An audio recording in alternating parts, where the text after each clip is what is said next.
الحمد لله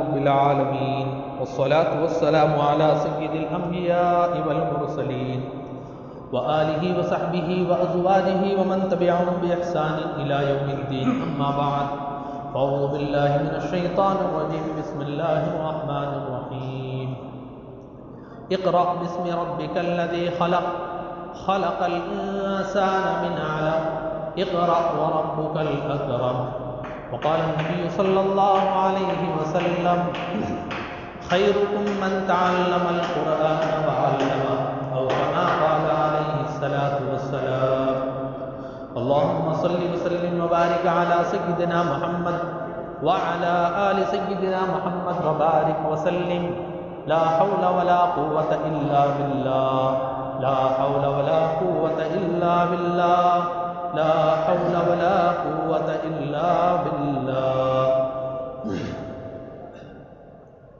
عزیزان گرامی، اللہ رب العزت کا بے انتہا فضل کہ اللہ رب العزت نے مجھے اور آپ کو مسلمان ہونے کی توفیق عطا فرمائے.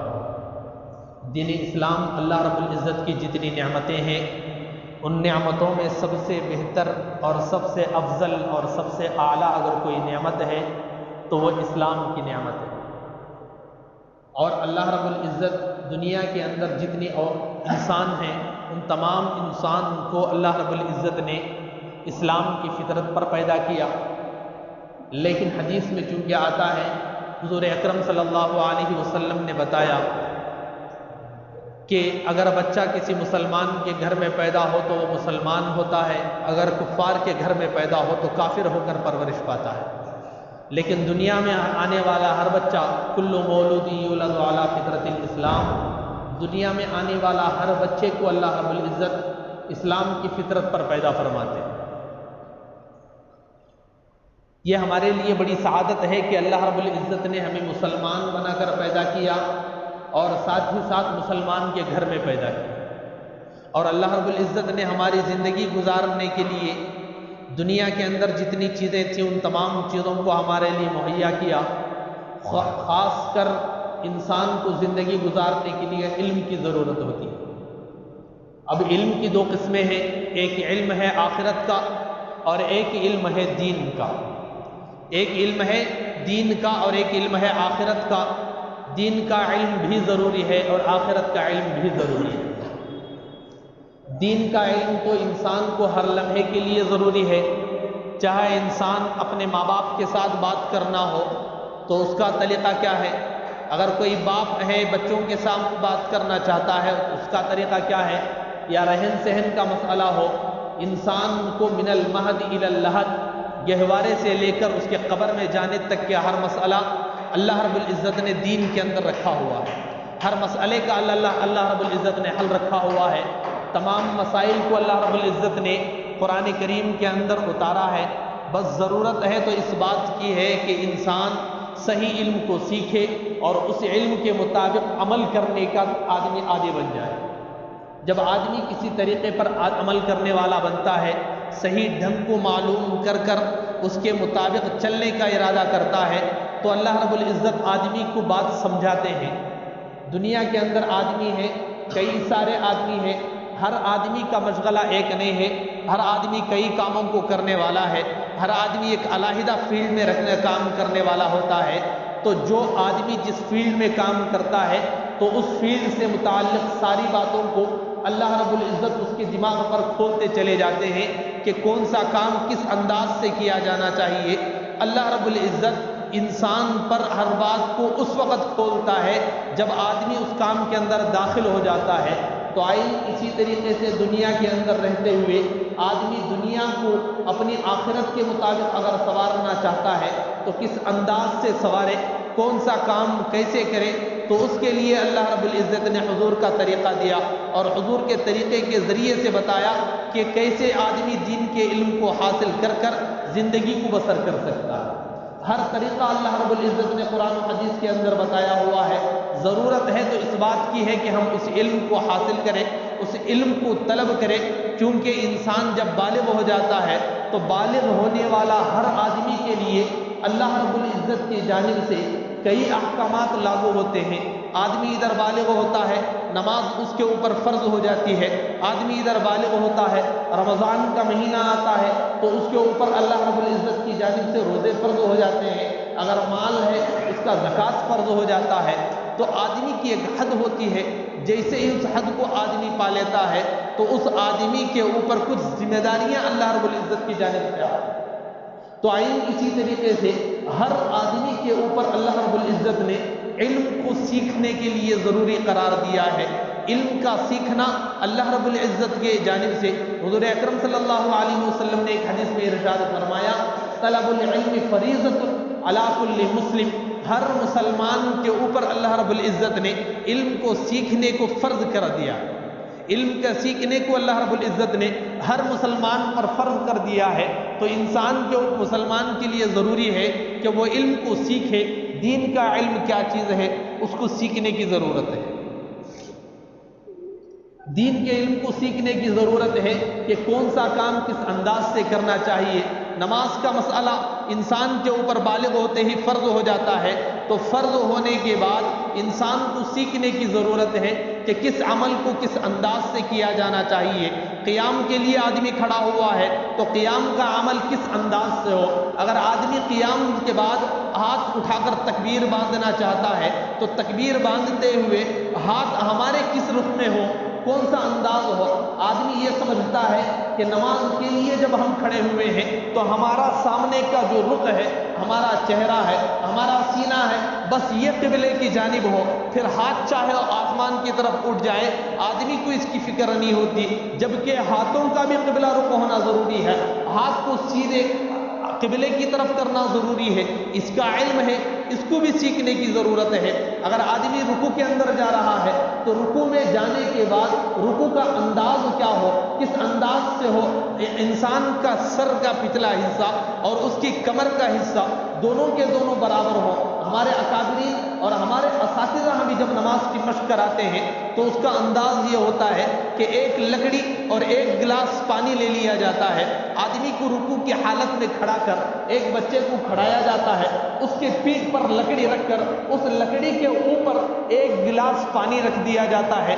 گلاس پانی رکھنے کے بعد مسئلہ یہ ہوگا کہ اگر رکوع غلط ہوگا تو پانی وہاں سے گرے گا، رکوع غلط ہوگا تو پانی گرے گا. اگر رکوع جب تک صحیح رہے گا پانی بھی وہاں پر صحیح رہے گا. گلاس میں پانی کا مطلب ایسا نہیں کہ کچھ پانی ڈال دیا، پورا کا پورا گلاس اوپر تک بھرا ہوا رہتا ہے. بھرا ہوا پانی اگر رکھ دیا جائے، اگر آدمی رکوع سیدھا نہ کرے بلکہ تھوڑا سا ٹیڑھا ہو، ادھر سے پانی گرنے لگتا ہے. اگر اس سے سر کا حصہ نیچے ہو جائے تو وہاں پر پانی گرنے لگتا ہے. تو آدمی کو مینٹیننس کرنے کے لیے رکوع کا انداز صحیح کیا ہے اس کے لیے سکھایا جاتا ہے، مشق کروائی جاتی ہے. سجدے کے اندر آدمی جاتا ہے، اس کا علم کیا ہے. یہ ضروری علوم ہے جن کا سیکھنا ضروری ہے. کوئی آدمی تاجر ہے، تجارت کرنے والا ہے تو اس کے لیے ضروری ہے کہ تجارت کا انداز کیا ہو، صحیح طریقہ تجارت کیا ہے، اس انداز کو سیکھنے کی ضرورت ہے. حضور اکرم صلی اللہ علیہ وسلم حضرت خدیجۃ الکبریٰ رضی اللہ تعالی عنہ کا مال لے کر گئے تھے تجارت کے لیے، بزنس کے لیے گئے تھے. حضرت خدیجہ رضی اللہ تعالی عنہ اپنا ایک غلام تھا میسرہ، اس غلام کو حضور کے ساتھ بھیج دیا اور کہا کہ ان کو دیکھتے رہو، ان کا نام تو بہت مشہور ہے. حضور کا نام بزنس لیول سے بھی اس زمانے کے اندر بہت مشہور ہو چکا تھا. حضرت خدیجہ رضی اللہ تعالی عنہ جن کے پاس مال بہت پڑا ہوا تھا، لوگوں کو وہ قرضے میں مال دیتے تھے اور لوگ جا کر بیچ کر آ کر ان کا اصل ان کو واپس کر دیا کرتے. کبھی غلاموں کو مال بیچنے کے لیے بھیج دیا کرتے. اب حضور کے بارے میں معلوم ہوا تو حضور اکرم صلی اللہ علیہ وسلم کے ساتھ انہوں نے شادی سے پہلے معاہدہ کیا. اس وقت بزنس کرنے کا انہوں نے ارادہ کیا. ابھی بھی پردے کا حکم تو نازل نہیں ہوا تھا، پردے کا حکم تو بعد میں نازل ہوا جب حضور کو نبوت ملی. ابھی یہ حضور کی کم عمری کا واقعہ میں آپ کو بتا رہا ہوں. چھوٹی عمر کے اندر جب حضور ابھی نبی نہیں بنے تھے بلکہ صرف محمد بن عبداللہ تھے، محمد رسول اللہ نہیں بنے تھے، اس وقت حضور اکرم صلی اللہ علیہ وسلم پورے عرب کے اندر بزنس لیول کے اندر مشہور ہو چکے تھے. تو حضور کے ساتھ انہوں نے ایک ڈیل کی، اس وقت بزنس کی اور ان کا صحیح طریقہ دیکھنے کے لیے کہ کیا وجہ ہے جس وجہ سے حضور بزنس کے اندر اتنا نامور ہو چکے ہیں۔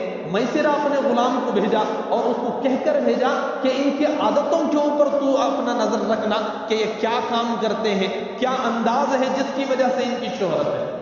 میسرہ گیا اور پورا سفر حضور اکرم صلی اللہ علیہ وسلم کو دیکھتا رہا کہ کیا کام ہے، کس کی وجہ سے کیا کام ہو رہا ہے۔ تو حضور کا انداز یہ تھا کہ جو مال، کوئی بھی آپ مال لے لو، ہر ایک کے اندر سیکنڈ کلاس ہوتا ہے، کبھی کوئی مال فرسٹ ہوگا، کوئی سیکنڈ کلاس ہوتا ہے، تو دوسروں کا انداز یہ تھا کہ دونوں کو ملا دیا جائے، یہ فرسٹ کلاس اور سیکنڈ کلاس دونوں کو ملا کر مال کا منافع زیادہ کمانے کے لیے لوگ بیچا کرتے تھے۔ لیکن جہاں حضور گئے تھے، حضور اکرم صلی اللہ علیہ وسلم سفر کے دوران مال کو علیحدہ کرتے چلے گئے کہ یہ فرسٹ لیول کا ہے، یہ سیکنڈ لیول کا مال ہے، یہ تھرڈ لیول کا مال ہے، پورا مال علیحدہ کیے۔ جب بیچنے کا وقت آیا تو لوگوں سے کہتے رہے کہ دیکھو بھائی، یہ فرسٹ لیول کا مال ہے، یہ گریڈ مال ہے، اس کی قیمت یہ بنے گی، یہ سیکنڈ مال ہے، اس کی قیمت یہ بنے گی، یہ تھرڈ مال ہے، اس کی قیمت یہ بنے گی۔ تو لوگوں کو تعجب ہوا کہ آج تک ہم یہاں پر خریداری کر رہے ہیں، کوئی آدمی یہ بات کہنے والا نہیں ملتا کہ اپنے مال کو سیکنڈ لیول کا مال کہہ کر بیچنے والا آج تک ہم نے کسی کو دیکھا نہیں ہے۔ یہ کون آدمی ہے اتنا سچا دینے والا؟ تو آدمی آتے خریدتے، ایک آدمی آیا خرید کر چلا گیا، دوسرے جتنے احباب ملتے رہے ان کو کہتا رہا کہ دیکھو بھائی، ایک آدمی کوئی آیا ہوا ہے، وہ بزنس لگایا ہوا ہے، وہ آدمی سچ کہہ رہا ہے، کبھی فرسٹ مال اور سیکنڈ مال کو ملا کر بیچنے کا عادی نہیں، صحیح انداز سے بیچ رہا ہے۔ یہ میسرہ ان کی عادتوں کو دیکھتا رہا کہ یہ آدمی کون ہے۔ بزنس کے اندر ہر آدمی جھوٹ بولنے کا عادی ہے، لیکن یہ محمد تو ایسا ہے جو جھوٹ بولنے کا نام تک نہیں لیتا، سچ کو سچ بتا رہا ہے، گھاٹے کو گھاٹا بتا کر بیچنے والا ہے۔ تو لوگوں کو تعجب ہوا، سارے کے سارے لوگ آئے اور حضور سے خریدتے چلے گئے۔ یہ بات تھی جو میسرہ کو پسند آئی، اور میسرہ جب سفر سے واپس ہوا حضور کے ساتھ تو حضرت خدیجہ کے پاس آ کر کہنے لگا کہ میں نے پورے سفر کے اندر محمد کو کبھی جھوٹ بولتے نہیں دیکھا، بزنس کرتے رہے لیکن بزنس کے اندر اترنے کے بعد محمد نے کبھی نہیں جھوٹ بولا تھا، لیکن آج ہم جب بزنس کے اندر اترتے ہیں تو ہمارا انداز یہ ہوتا ہے کہ چاہے اس کے بعد یہ آئے نہ آئے لیکن مجھے جھوٹ بول کر بیچنا ہے، اپنے بزنس کو بیچنا ہے، میرا جو مال ہے اس مال کو ختم کرنا ہے۔ یہ نہیں سوچتے کہ سچ بول کر بیچا جائے، جس کے اندر اللہ برکت دیں گے، سچائی کے ساتھ جو کام کرتے ہیں اس کے اندر برکت ہوتی ہے، یہ آدمی اپنے ذہن کے اندر نہیں رکھتا۔ یہ علوم ہیں جن کو سیکھنے کی ضرورت ہے، تجارت لیول سے ہو اس کے اندر بھی اللہ رب العزت نے علم دے رکھا ہے۔ اگر کوئی آدمی شادی شدہ ہے، وہ شادی شدہ آدمی حضور کی زندگی کو دیکھ لے کہ حضور اپنی بیوی کے ساتھ کیسے رہا کرتے تھے، اس کا علم ہے، اس کو سیکھا جائے۔ حضور کی بیویوں کو اللہ رب العزت حضور نے کیا انداز سکھایا تھا کہ کس سے کیسے طریقے سے پیش آیا جائے، وہ انداز ہمیں سیکھنے کی ضرورت ہے۔ بہرحال علم ایک ایسی چیز ہے جس کو سیکھنے کی ضرورت ہے، علم ایک ایسی چیز ہے جس کو سیکھنے کی ضرورت ہے۔ سب سے پہلے انسان اگر کوئی بنے ہیں تو وہ حضرت آدم ہے، سب سے پہلے انسان اللہ نے بنایا ہے تو وہ حضرت آدم ہے۔ پارہ نمبر 1 آپ اٹھا کر دیکھو، وہاں پر آپ کو ملے گا اللہ رب العزت نے فرشتوں سے کہا تھا کہ میں ایک مخلوق کو پیدا کرنے والا ہوں، میں ایک مخلوق کو پیدا کرنے والا ہوں زمین کے اندر جو میری نائب اور میرا خلیفہ ہوگا۔ تو اس وقت فرشتوں نے کہا تھا اے اللہ، ہم آپ کی عبادت کرنے کے لیے موجود ہیں، پھر آپ کیوں پیدا کرنا چاہتے ہیں؟ چونکہ فرشتوں نے جنات کو دیکھ رکھا تھا، انسان سے پہلے جنات کی پیدائش ہوئی ہے، تو جنات کے فساد کو دیکھ رکھا تھا، تو فرشتوں نے اللہ کے سامنے ڈیبیٹ شروع کر دی، فرشتوں نے اللہ کے سامنے بات شروع کی، اپنا پوائنٹ انہوں نے رکھا۔ تو اللہ رب العزت نے بس ایک چیز کہا کہ نحن اعلم، ہم زیادہ جاننے والے ہیں۔ فرشتوں آپ جاننے والے نہیں ہیں، علم اگر کسی کو ہے تو سارا کا سارا علم اللہ رب العزت کو ہے، تو اللہ زیادہ جاننے والے ہیں۔ پھر اللہ رب العزت نے حضرت آدم کو پیدا کیا، پھر اللہ رب العزت نے حضرت آدم کو جب پیدا کیا تو پیدا کرنے کے بعد اس وقت اللہ رب العزت نے سارے فرشتوں کو حضرت آدم کے سامنے لایا، ادھر ایک طرف حضرت آدم، ادھر سارے کے سارے فرشتے، دونوں طرف اب یہاں پر آپس میں موازنہ، آپس کے اندر مقابلہ چل رہا ہے۔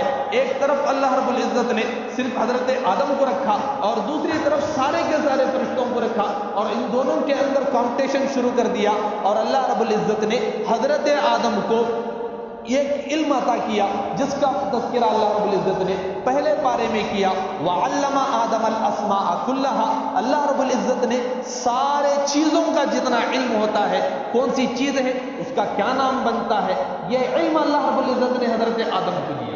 یہ پہلے پارے کا تذکرہ میں بتا رہا ہوں کہ اللہ رب العزت نے علم دے دیا، وَعَرَضَهُمْ، پھر فرشتوں کے سامنے ان کا مقابلہ کروایا، فرشتوں سے کہا کہ اے فرشتوں، تم کہتے تھے کہ ہم تمہارے اے اللہ عبادت کرنے کے لیے کافی ہیں، تو فرشتوں سے کہا چلو تم دونوں کے اندر کمپٹیشن کرتے ہیں اور چلو معلوم ہوتا ہے، چلو اس چیز کا نام کیا ہے، اس چیز کا نام کیا ہے، اس چیز کا نام کیا ہے۔ فرشتے صرف عبادت کرنے کے لیے پیدا کیے گئے، فرشتوں کو کوئی چیز اور آتا نہیں، بس اللہ نے حکم دے دیا، اس حکم کی تعمیل کرنے والے، لیکن فرشتوں کے اندر اتنا علم نہیں ہے، تو اس کی وجہ سے فرشتے فیل ہو گئے۔ اللہ رب العزت نے حضرت آدم کو کہا تو حضرت آدم سارا علم گناتے چلے گئے کہ اللہ اس کو یہ کہتے ہیں، اس کو یہ کہتے ہیں، تو اس علم کے ذریعے سے اللہ رب العزت نے فرشتوں کو سامنے لا کر فرشتوں کو جھکوایا، اور جھکانے کے بعد اللہ رب العزت نے حضرت آدم کی عزت عطا کی، تو اس علم کی وجہ سے عطا کی، اس علم کی وجہ سے اللہ رب العزت نے عزت عطا کی، اور فرشتوں سے کہا کہ تم سب نے حضرت آدم کی پیدائش پر انگلی اٹھائی تھی، چلو اب تم سب کے سب سجدہ تعظیمی کرو، حضرت آدم کے سامنے اپنے آپ کو ٹیکو اور بتاؤ کہ انسان سب سے افضل ہو سکتا ہے، انسان جو علم والا ہوگا تو اس کے اللہ رب العزت افضلیت عطا کریں گے۔ تو انسان کو اللہ اگر بڑھاتے ہیں، اس کا مقام بڑھاتے ہیں، تو مقام انسان کا بڑھتا ہے تو علم کی وجہ سے بڑھتا ہے، علم کی وجہ سے اللہ رب العزت اس کے مقام کو بڑھاتے ہیں، اس کے مرتبے کو بڑھاتے ہیں۔ جتنے انبیاء اس کائنات کے اندر آئے ہوئے ہیں، ان تمام انبیاء کو اللہ رب العزت نے عزت دی ہے،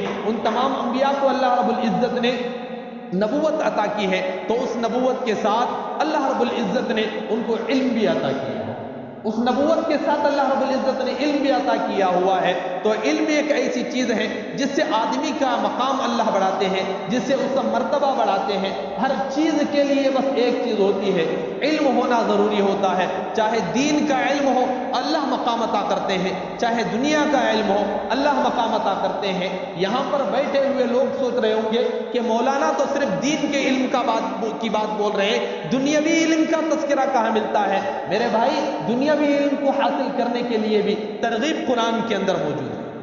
دنیاوی علم ہو تو اس کا استعمال کرنے کے لیے بھی اللہ رب العزت نے قرآن میں تذکرہ کر رکھا ہے، اور دینی علم کے لیے بھی قرآن کے اندر تذکرہ کر رکھا ہے۔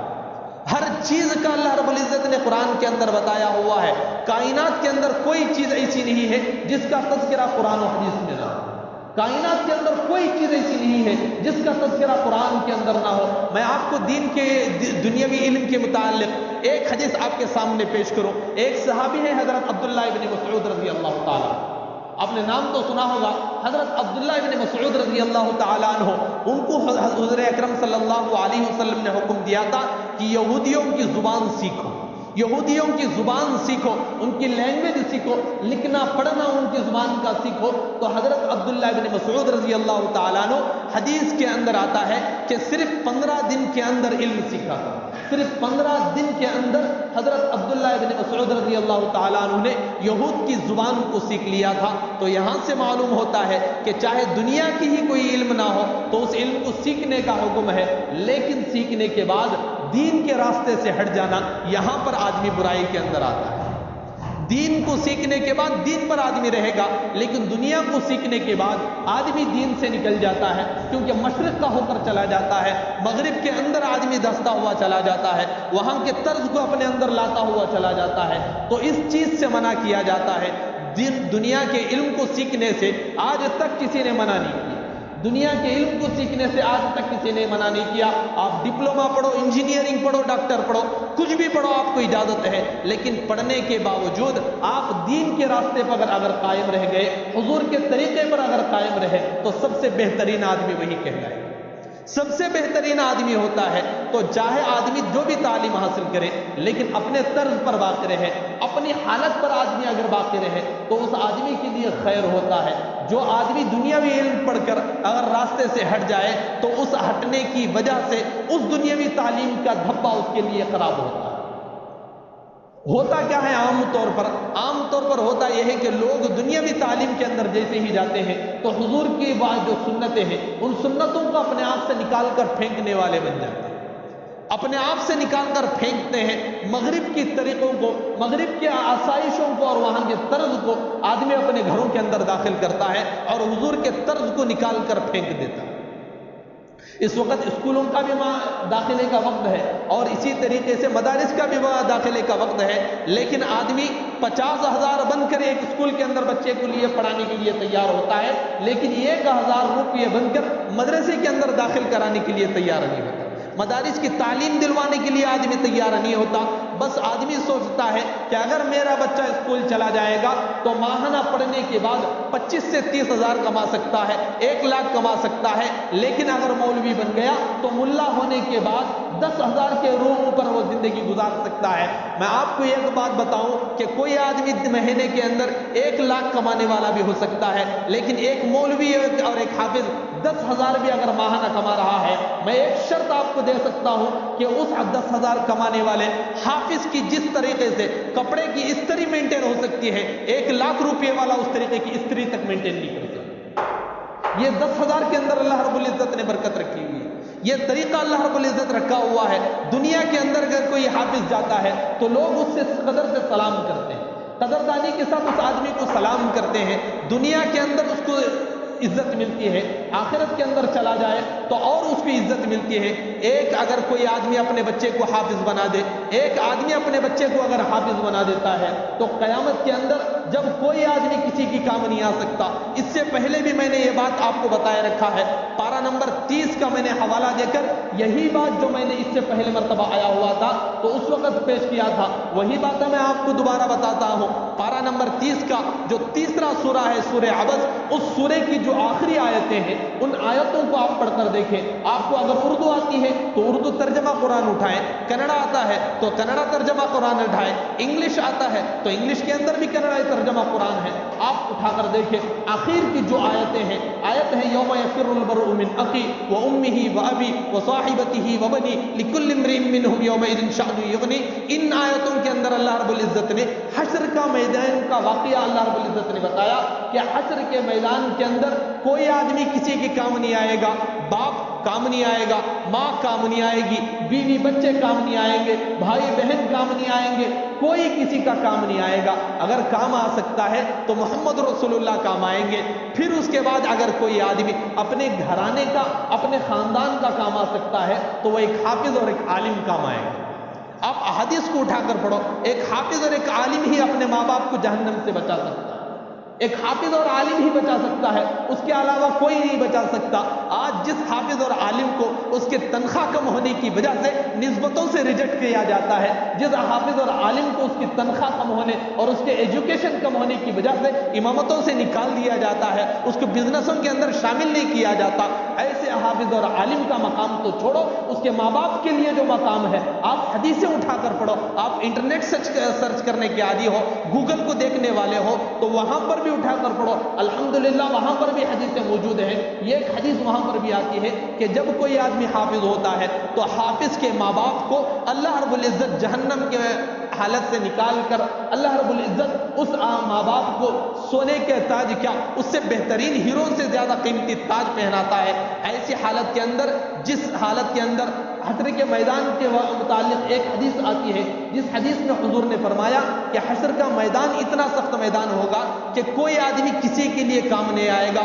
یوما، یہ ایک ایسا دن ہے لا ظل الا ظل لہ، اللہ کے سائے کے علاوہ کوئی سایہ نہیں ہوگا، اللہ کے عرش کا سایہ ہوگا، اس کے علاوہ کوئی سایہ نہیں ہوگا، ہر آدمی پریشان ہوگا۔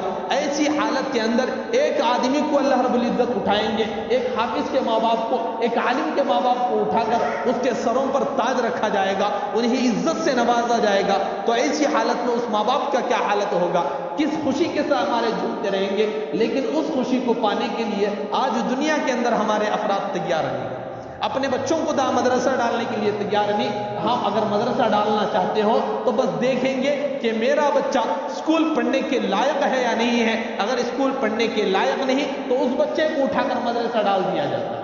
اگر کوئی بچہ سب سے زیادہ شریر ہو تو اس شریر کو اٹھا کر اسکول کے اندر سے نکال کر مدرسے میں ڈال دیا جائے گا، لیکن ایک چالاک بچے کو اٹھا کر مدرسے کو ڈالنے میں ماں باپ کو پیٹ میں درد شروع ہو جائے گا کہ ہمارے بچے کو یہ چالاک ہے، اسکول میں اچھی تعلیم حاصل کر رہا ہے، کوئی یہ نہیں سوچتا کہ ہم اگر اپنے بچے کو اٹھا کر ڈالیں گے تو جیسے آج اکابرین موجود ہیں، ایسے علماء موجود ہیں جن کے آنے سے لوگ ان سے ملاقات کے لیے تڑپتے ہیں، ایسے عالم میرا بچہ بھی بنے گا، میرا بچہ بھی پوری دنیا کے اندر اپنا نام روشن کرے گا۔ کہ اگر میں اپنے بچے کو اٹھا کر مدرسے میں ڈال دوں، اس کے لیے ساری چیزوں کو مہیا کروں، تو میرا بچہ بھی جنید بغدادی بن سکتا ہے، میرا بچہ بھی عطا اللہ گنشگر بن سکتا ہے، میرا بچہ بھی عبد القادر جیلانی بن سکتا ہے۔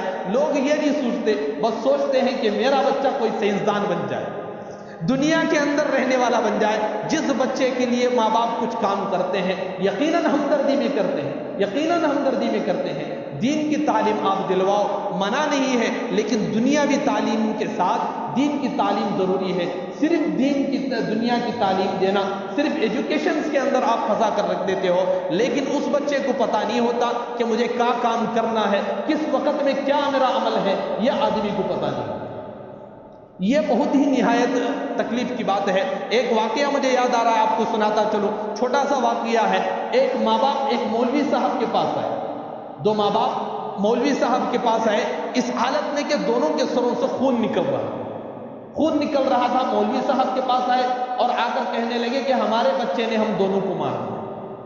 ماں باپ کہہ رہے ہیں کہ میرے ایک بچہ ہے جس نے مجھے اور میری بیوی دونوں کو مار دیا ہے، ہم سے خون نکل رہا ہے، آپ ایک کام کیجئے، ہمارے بچے کو سمجھا دیجئے۔ مولوی صاحب نے اس بچے کو بلایا اور بلانے کے بعد کہا کہ بیٹے تو کیوں مارتا ہے، ماں باپ کو مارتا ہے، کیا تجھے شریعت کا علم نہیں؟ تو اس بچے نے کہا کہ حضرت شریعت کیا چیز پہلے وہ بولو، مجھے شریعت کا علم چھوڑو، شریعت معلوم نہیں ہے۔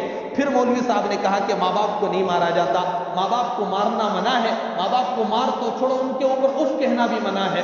تو اس بچے نے کہا کہ حضرت میں نے اپنے ماں باپ سے جو کچھ سیکھا تھا میں نے بس وہی کام کیا ہے، اس کے علاوہ کوئی کام نہیں کیا۔ تو مولوی صاحب تعجب سے پوچھنے لگے کہ تو نے اپنے ماں باپ سے سیکھا کیا؟ تو اس نے کہا کہ میں بھینس چرانے والا آدمی ہوں، گائے اور بھینس چرانے والا آدمی ہو، میرے ماں باپ نے مجھے سکھایا ہے کہ جب دو بھینس آپس میں لڑ رہے ہو تو ان کے سروں کے اوپر ڈنڈا مارا جائے۔ اگر دو بھینس لڑ رہے ہو تو ان کے سروں پر اگر ڈنڈا مار دیا جائے تو لڑنا وہ چھوڑ دیتے ہیں۔ میں آج گھر آیا تو میرے ماں باپ لڑ رہے تھے، میں نے دیکھا تھا میرے ماں باپ کو سکھاتے ہوئے، میں نے ڈنڈا لیا اور اپنے ماں باپ کا سر پھوڑ دیا تاکہ یہ لڑائی کو کرنا چھوڑ دے۔ میں نے دیکھا ہے، میں نے جیسے ہی مارا میرے ماں باپ کے درمیان لڑائی ختم ہو گئی ہے، جو سیکھا تھا میں نے وہی کیا۔ یہ حالت اس وقت امت کی ہے۔ لوگ سوچتے ہیں کہ چلو ہمارے بچے اچھے ہیں، چالاک ہیں، کر لیتے ہیں، لیکن میرے بھائی آپ دنیاوی تعلیم جب دے رہے ہو تو صرف دنیا کے رہ جاتے ہیں، دین کے تعلیم کے لیے جب دو گے تو بچے دین کا تعلیم حاصل کریں گے۔ اور الحمدللہ آج کل مدارس میں تو دین کے ساتھ دنیا کی تعلیم بھی الحمدللہ دی جا رہی ہے۔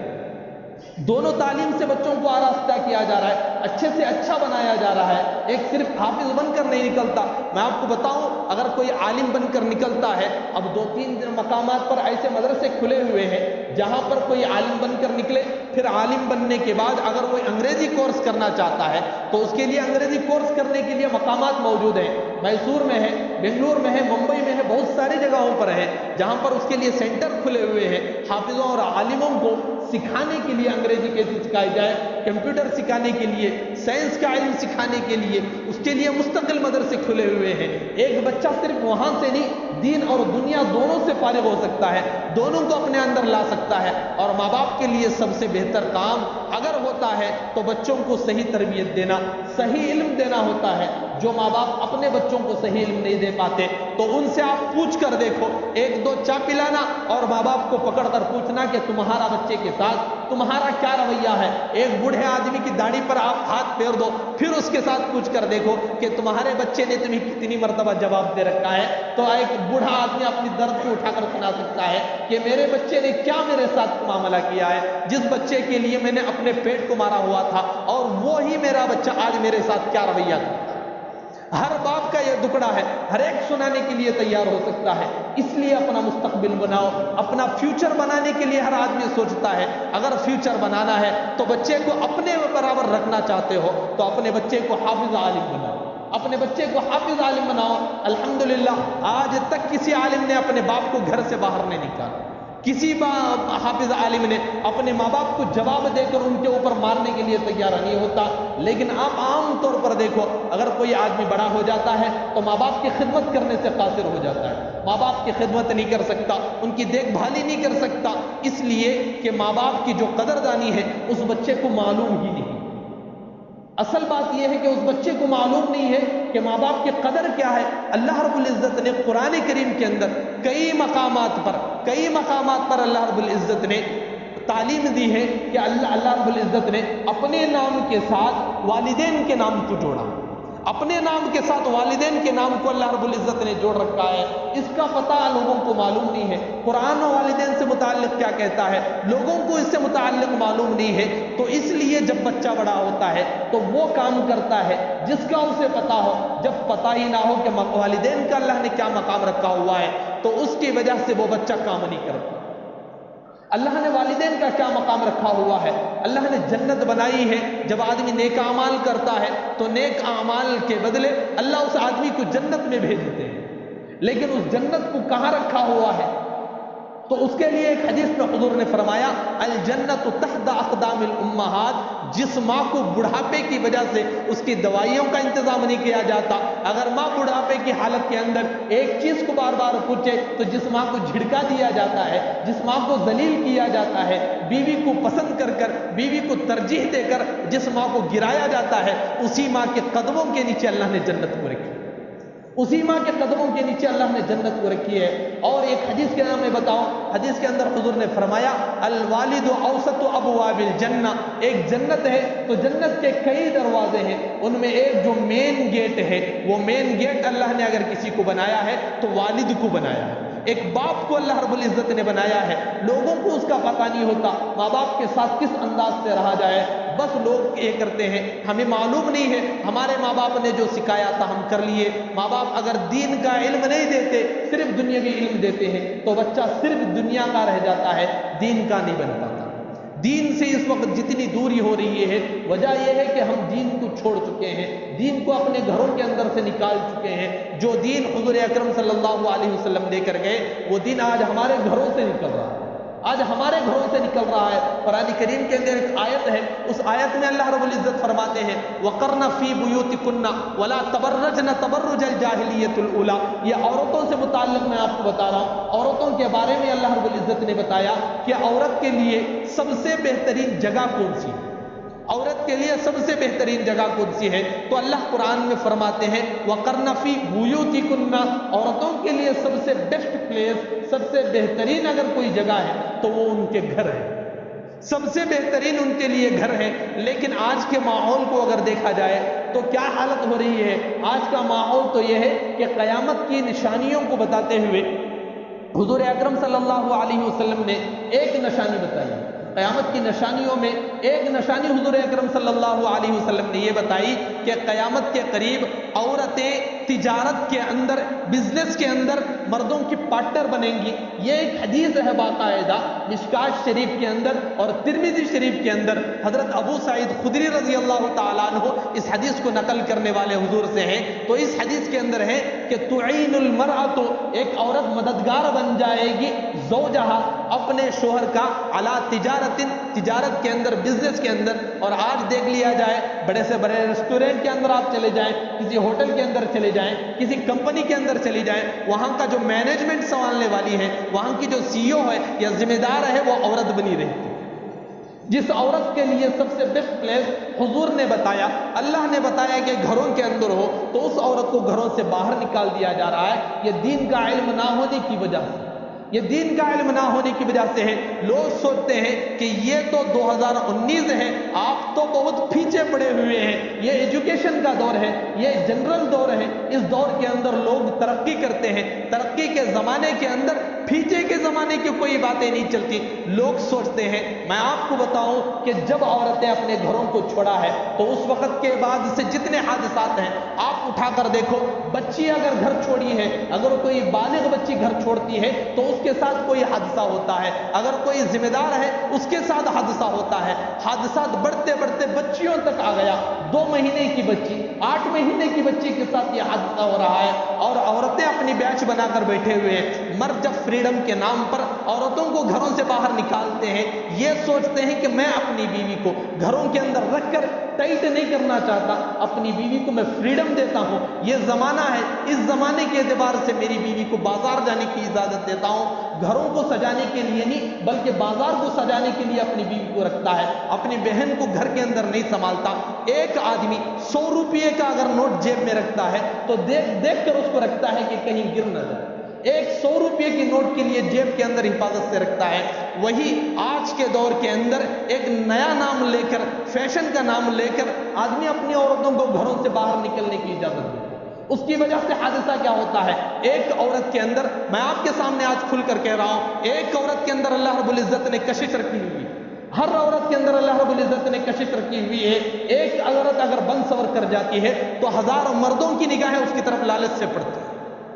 تو ایسی حالت کے اندر چلو میں اگر اپنی بہن کو اگر راستے اور گھر سے باہر نکالوں, میری بہن اگر کوئی راستہ گھوم کر آئے تو میری بہن اگر نکل کر آتی ہے 5 منٹ کے لیے گھر سے نکلی تو میری بہن اگر نکلتی ہے تو دیکھنے والوں کی نظریں ہوس سے اس کے اوپر 1000 مرتبہ گرتی.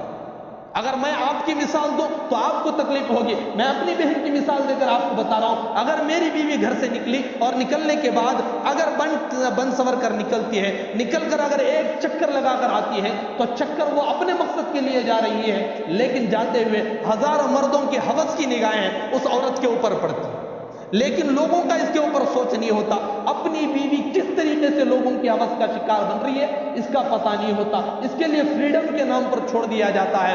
پھر خدا نہ خواستہ اگر حادثہ ہوتا ہے تو باپ بچی کو لے کر روتا بیٹھتا ہے, شوہر اپنی بیوی کے ساتھ روتا بیٹھتا ہے, بھائی اپنی بہن کے ساتھ روتا بیٹھتا ہے کہ میری بہن کے ساتھ کسی نے غلط کام کر دیا, میری بہن کی عزت لوٹ لی گئی. یہ بہن کی عزت لوٹنے کا ذمہ دار ایک مرد بنا ہوا ہے. اگر باپ ہے تو باپ اپنی بچی کو بھی ڈھیلا چھوڑا ہوا ہے, راستے سے نکلنے کے لیے چھوڑتا ہے تو بچی کی عزت جو گئی ہوئی ہے اسی باپ کی وجہ سے جاتی ہے. اگر باپ اپنی بچی کو راستے کا نہ بنا کر چھوڑتا تو کسی غیر کی مجال نہ ہوتی کہ اس کے بچی کے اوپر نگاہ ڈالا. یہ سب کچھ جو ہو رہا ہے یہ دین کے علم سے ناواقفیت کی وجہ سے ہو رہا ہے. دین کے علم کو دینے کی ضرورت ہے. عورتوں کا جو مقام ہے اس مقام پر رکھو, مردوں کا جو مقام ہے اس مقام پر رکھو. ہر ایک کے لیے ایک علم اللہ رب العزت نے دے رکھا ہے. عورتوں کے لیے علم ہے, اس علم کو دینا ضروری ہے. یہ نہ سمجھے میری بات سے کہ یہ مولوی تو یہ کہہ رہا ہے کہ اپنی بیویوں کو گھروں سے باہر نہ ہی نکالو. یہ مطلب نہیں ہے. آپ اگر بات کرنا چاہیں میں آپ کو بات کر بتا سکتا ہوں کہ گھروں سے نکلنا ضروری ہے, عورتوں کو باہر نکالو, منع نہیں ہے, لیکن طریقہ کیا ہے اس طریقے کے ساتھ نکالو. طریقہ کیا ہے, پردہ کیا ہے, اس طریقے پردے کے ساتھ نکالو. اور آج کل کا جو پردہ نکلا ہوا ہے, برقع نکلا ہوا ہے, اللہ کی پناہ ایسا برقع نکلا ہوا ہے, اگر کوئی عورت بغیر برقعے کی نکلتی ہے تو اس کے اوپر اگر دیکھنے والے 50 افراد ہوں تو برقع آج کل کا ایسا نکلا ہوا ہے, اس طریقے سے پھول اس کے اوپر لگے ہوئے ہیں, ایسا کشش کا برقع ہے تو اس کے اوپر دیکھنے والے 1000 افراد موجود ہیں. تو برقع کو بھی سنبھالنے کی ضرورت ہے. اسلام کا جو طرز کیا ہے, برقعے کا انداز کیا ہے, آپ اگر دوسری جگہ جاؤ گے تو وہاں پر آپ کو پتہ چلے گا کہ لڑکیوں کے لیے جو برقع ہوتا ہے وہ برقعے کا طرز کیا ہے. وہ برقعے کا طرز کیا ہے آپ کو دیکھنے میں ملے گا. جب ہم تمل ناڈو کے اندر پڑھ رہے تھے وہاں پر ہم نے دیکھا تھا, اب کا رواج تو ہمیں پتہ نہیں ہے, لیکن جس وقت ہم پڑھ رہے تھے وہاں کی حالت میں آپ کو بتاؤں, برقعے کا وہ انداز جو وہاں پر تھا وہ ہم لوگوں کو بہت پسند تھا. وہ بہترین طریقے کا برقع تھا. وہ برقع کیسا ہے, اگر سر سے اوپر ڈال دیا جائے تو نیچے تک چھپا رہے گا, پتہ نہیں چلے گا کہ یہ لڑکی آ رہی ہے یا بوڑھی آ رہی ہے. یہ اس طریقے کا برقع ہے. یہ طریقے کا اگر برقع پہنا جائے تو عورت کی عزت حفاظت میں رہتی ہے. اگر برقع ایسا ہو کہ برقع پہن کر 4 افراد کو اپنے اوپر کشش کرنے والا ہو تو یہ برقع نہیں، یہ تو انگریزیت کا ایک جال بنا ہوا ہے. انگریزوں کی طرف سے ایک جال بنا ہوا ہے جس کو فیشن کے طرز سے اٹھا کر دے دیا گیا. لوگ اسی کو پہنتے ہیں، ہر ایک اپنے بچیوں کو اپنی بیویوں کو پہناتے ہیں ایسا برقع کہ ہر ایک دیکھے. پڑوسی آدمی ہے وہ گزرتے ہوئے ہماری بیوی کی طرف نگاہ ڈالتا ہے، لوگوں کو پتہ نہیں ہوتا وہ نگاہ پڑی ہوئی ہے اس برقعے کی وجہ سے جو ایک گندا طریقے کا برقع نکلا ہوا ہے. اس لیے ضرورت ہے کہ اسلامی معاشرہ اپنے گھر کے اندر بناؤ، اسلامی معاشرے کے اندر لاؤ، قرآن و حدیث کی تعلیم کو سیکھو. اپنے بچوں کو مساجد کے اندر جو مکاتب ہوتے ہیں ان مکاتب کے اندر پابندی سے بھیجا جائے، ان مکاتب کے اندر پابندی سے بھیجایا جائے. افسوس تو یہ ہے کہ اگر اسکول کے اندر جانا ہو تو ماں باپ خود اٹھ کر بچوں کو بھیجنے کے لیے تیار ہوتے ہیں، لیکن اگر بچہ عربی کو جانے کے لیے صبح کا مکتب یا شام کے مکتب کو جانے کے لیے اگر بچہ کہے کہ نہیں آج جانے نہیں ہو رہا، میرا موڈ نہیں ہو رہا، تو ماں باپ خود حضرت کو فون کرنے کے لیے تیار ہو جاتے ہیں کہ نہیں حضرت آج بچہ بیمار ہے، انشاءاللہ صبح آ جائے گا. لیکن اسکول کے لیے اس طریقے کا معاملہ نہیں ہوتا. اسکول کو جانا ضروری ماں باپ سمجھتے ہیں لیکن قرآن کی تعلیم کو معلوم نہیں کیوں اتنا لاپرواہی کے ساتھ کرتے ہیں. ہمارے بچوں کو مکتب بھیجنے کے لیے تیار نہیں ہوتے. مہینے کے اندر 26 دن کا مکتب چلتا ہے، 10 دن تو بچہ ہی غیر حاضری کر دے گا تو پڑھے گا کیا؟ جتنی غیر حاضری ہوگی 10 دن کے اندر ایک مدرس ایک حضرت اگر بیٹھ کر پڑھاتے ہیں 10 دن کے اندر بچے کو تیار کرتے ہیں، پھر چھٹیوں میں چلا گیا، پھر بھول کر آتا ہے، پھر نام کس کا نکلتا ہے. سال کے اندر ہمارے بچے کو ہم نے سال بھیجا ہے، 1 سال ہم بھیجتے رہے مکتب کے اندر، صبح کو بھیجتے رہے شام کو بھیجتے رہے. 1 سال کے اندر ہمارا بچہ آج تک قاعدہ ختم نہیں کر پایا. غلطی کس کی ہے؟ حضرت کی غلطی ہے. ماں باپ نے بچے کو بھیجا نہیں ہے، ماں باپ کی غلطی نہیں نکلے گی، بچوں کی غلطی نہیں نکلے گی. لیکن اگر کوئی ایک ٹارگٹ ہوتا ہے سارے محلے کے لیے، سارے گاؤں کے لیے ٹارگٹ ہوتا ہے تو وہ ایک غریب اور ایک آسان طریقہ ہے. حضرت کو ٹارگٹ بنا دو اور ان کا نام بدنام کر دو. بچے کو بھیجا جائے یا نہ بھیجا جائے، بچے کی تربیت کی جائے یا نہ کی جائے، سارا قصور حضرت کے سر پر ڈال دیا جائے گا. سارا قصور حضرت کے سر پر ڈال دیا جاتا ہے. بس بھیجا تو 1 گھنٹے کے لیے جاتا ہے اور ماں باپ چاہتے ہیں کہ 1 گھنٹے کے اندر میرے بچے کو پڑھایا بھی جائے، تربیت بھی کی جائے، سارا طریقہ 1 گھنٹے کے اندر دے دیا جائے اور وہ 1 گھنٹہ بھی مکمل دینے کے لیے تیار ہے. یہ آج ہمارے معاشرے کی خرابیاں ہیں. میرے بھائیوں، اسلام کی تعلیمات کو حاصل کرنے کی ضرورت ہے. اسلام کی تعلیمات کو حاصل کریں. حضور کا طریقہ کیا تھا آپ اس کو حاصل کریں. اس وقت اگر آپ کی نگاہیں اخبار پر ہوں تو آپ کو پتہ چلے گا، اخبار کے اندر آپ دیکھتے رہیں، انشاءاللہ آپ کو دھیرے دھیرے پتہ چلے گا. تب پتہ چلے گا جب اسلامی تعلیمات سے تمہارا رجحان ہوگا. اسلامی تعلیمات اگر آپ کے سامنے ہوں گی تب آپ کو پتہ چلے گا. ایک ایک چیز کو لے کر سائنسدان ریسرچ کر رہے ہیں، ایک ایک چیز کو لے کر ریسرچ کرتے ہیں اور نتیجہ وہ نکلتا ہے جو حضور کی سنت ہے. حضور کی سنتوں پر پہنچتے ہیں، سالوں سال کھپانے کے بعد پہنچتے ہیں اور اس طریقے کو اٹھا کر رکھ دیتے ہیں. اور وہ طریقہ ہمارا مسلمان لیتا ہے، بس لیتے ہوئے یہ چیز کو لیتا ہے کہ یہ ایک فیشن ہے اور فیشن کے ہونے کے طرز پر اپناتا ہے، لیکن حضور کی سنت ہونے کی وجہ سے کبھی اپنانے کے لیے تیار نہیں. کوئی بھی آپ فیشن لے لو، بال رکھنے کا فیشن ہے، بڑے بڑے بال رکھنے کا فیشن نکلا ہوا ہے. حضور کا طریقہ بھی ہے گردہ چھوڑنا، لیکن حضور کے طریقے پر کبھی گردہ چھوڑنے کے لیے تیار نہیں ہوتا، لیکن بال چھوڑیں گے.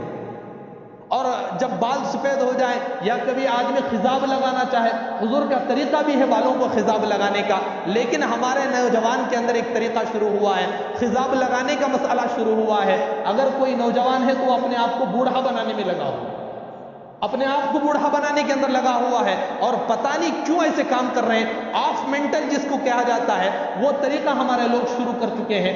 آف بال کٹائیں گے، آف مینٹل بن کر راستے کے اندر پھرتے ہیں. یہ طریقہ ہمارے لوگ اپنانے کے لیے تیار ہیں. یہ باتیں یقیناً چبھنے والی ہیں، لیکن ایک حدیث میں آپ کو بتاؤں، چاہے کسی بھی عالم سے آپ پوچھ کر دیکھو، کسی بھی عالم سے آپ پوچھ کر دیکھو، الحمدللہ میری اس حدیث میں جو بات بتانے والا ہوں اس کو قبول کر رہیں گے. حدیث کے اندر باقاعدہ ہے کہ آدھے سر کو مونڈنا اور آدھے سر کا چھوڑ دینا حرام ہے. آپ کسی سے بھی پوچھ کر دیکھو، میں حدیث کا حوالہ آپ کو دینے کے لیے تیار ہوں. اور آج ہمارے لوگ کیا ہیں، فیشن پرستی کے نام پر آدھے سر کو مونڈتے ہیں، اور وہ کام کون کر رہے ہیں؟ وہ کام کر رہے ہیں ہمارے نوجوان جو اس ملت کا سرمایہ ہے. جو اس ملت کا سرمایہ ہے، وہ نوجوان آج فیشن پرستی کے نام پر یہودیوں کی نقالی کرنے میں لگا ہوا۔ حضرت عبداللہ ابن عمر رضی اللہ تعالیٰ عنہ کی ایک حدیث ہے، ترمذی اور مشکات کے اندر یہ حدیث ہے۔ اس حدیث کے حوالے سے میں بتاؤں، حضور نے فرمایا تھا کہ میری امت کے لوگ قیامت کے قریب، یہ قیامت کی نشانی میں آپ کو بتا رہا ہوں، قیامت کے قریب میری امت کے لوگ یہودیوں کی نقالی کریں گے۔ سب سے پہلے حضور نے یہودیوں کا نام نہیں لیا، بلکہ کہا کہ میرے لوگ پہلے لوگوں کی نقالی کریں گے جو بگڑے ہوئے تھے، کتنی نقالی کریں گے، کتنا ان کے اسٹائل کو کاپی کریں گے۔ حضور نے فرمایا، حدیث کے الفاظ ہیں، شبرم بشبرن و ذراعم بذراعن، ایک ہی اینچ کے موافق کفار کے طریقے کو اپنائیں گے۔ صحابہ نے کہا، اے اللہ کے رسول، وہ بگڑے ہوئے لوگ کہیں یہود اور نصارہ تو نہیں؟ تو حضور نے فرمایا، فمن، ان کے علاوہ ہو بھی کون سکتا۔ تو ایسے لوگوں کی نقالی کرنے کے اندر ہمارے لوگ پڑے ہوئے ہیں۔ ہماری اس امت کا سرمایہ جو نوجوان ہے، وہ ان کے طرز پر یہ پڑا ہوا ہے، لیکن کبھی حضور کی سنتوں کی طرف نہیں دیکھتا، حضور کے طریقوں کو نہیں دیکھتا۔ تو حضور کا طریقہ وہ ہے جس طریقے کے اندر اللہ نے کامیابی رکھی ہوئی ہے۔ اور آج کل ایک سٹائل نکلا ہوا ہے، چھوٹی سی داڑھی رکھنے کا سٹائل، چھوٹی سی داڑھی رکھنے کا سٹائل نکلا ہوا ہے۔ کبھی اسی سٹائل کو حضور کے سنت کے نام پر اپنا لیا جاتا تو منٹوں پر کیا سیکنڈوں پر ثواب اللہ رب العزت دے دیتے۔ لیکن جب داڑھی رکھتا ہے تو صرف اس مقصد سے رکھتا ہے کہ میرے فلاں ایکٹر جو میرا فیوریٹ ہے، اس ایکٹر نے اس فلم کے اندر داڑھی رکھی ہوئی ہے، مجھے بھی داڑھی رکھنا ہے، بس اس طریقے پر داڑھی رکھے گا۔ حضور کی سنت کے نام پر کبھی داڑھی نہیں رکھے گا۔ ہمارے مسلمان کے اندر اگر حضور کی محبت دیکھنا ہو تو قسم کھا کر کہتا ہوں، بس ربیع الاول کے مہینے کے اندر 12 ربیع الاول کا ایک ہی دن ہے جس دن کے اندر ہمارے مسلمان حضور کی محبت میں رہیں گے۔ اس دن کے علاوہ کسی دن کے لیے ہم حضور کی محبت میں نہیں رہتے، کسی دن کے لیے نہیں رہتے۔ حضور کے لیے کام و کاج کو چھوڑتے ہیں، ہر ایک کرتے ہیں۔ واقعی مبارکبادی کا کام ہے میرے بھائی۔ جس طریقے سے حضور کی محبت ایک دن ہمارے اندر ہوتی ہے، کیا ہی اچھا ہوتا کہ سال بھر کے 365 دن ہمارے اندر حضور کی محبت ہو۔ وہی کام آج ہمارے اندر ہوتا تو حضور کو مزار کے اندر بھی، حضور جب قبر میں لیٹے ہوئے ہیں، وہاں بھی ان کو خوشی ہوتی، وہاں بھی انہیں خوشی ہوتی، لیکن ہماری وجہ سے وہاں پر ان کو خوشی نہیں، وہاں پر حضور کو تکلیف ہو رہی ہے۔